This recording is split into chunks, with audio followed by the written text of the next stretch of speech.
Welcome to Birth Stories, positive birth stories. Relax. Find a place to relax,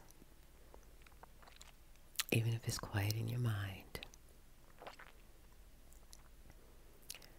I come from a family in a culture where medicalized birth is the norm, and yet when I got pregnant with my first child, I immediately knew I wanted to go for a natural, non-medicalized option in the same way that some of my friends and colleagues had done both in Mexico and the UK.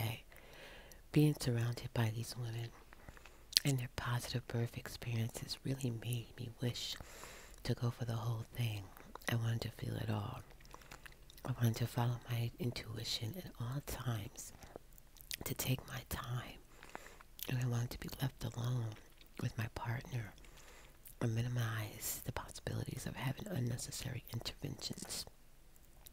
I also convinced this was the best start in life I could give my child, being born in a relaxed environment, having uninterrupted cuddling breastfeeding time after birth, taking our time to get to know each other and to make our own decisions as parents.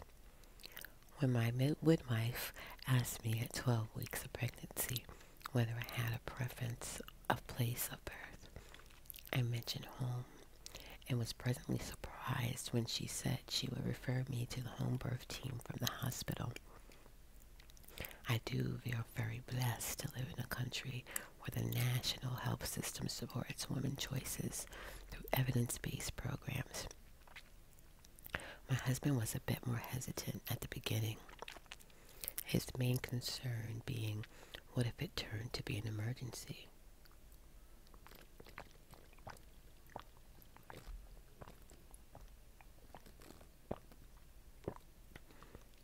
We did a lot of research, read about home births, talked to other parents who have gone through the experience, and talked to home birth teams, midwives about different concerns.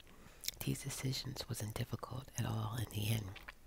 Our baby will be born at home if possible. We spent the next few months talking to people we knew with the understanding and encouraging of our decisions, and shielded ourselves from negative comments about labor and birth. I watched all sorts of positive birthing videos and practiced home birthing, meditation, and yoga. It was through the latter that I met two amazing women who expected babies at around the same time. We had very similar frame of mind, and although none of them were going for home births, they were super encouraging and soon became my support network. Today, their partners, and their little ones are the closest to a family that I have. Mild contractions on Sunday afternoon, 2 days before the due date, at around 6 p.m., and we were both super excited. I remember going to bed feeling happy, wishing that this was for real. I had had some mild contractions the previous week. I woke up at 2 a.m. on Monday morning, feeling contractions.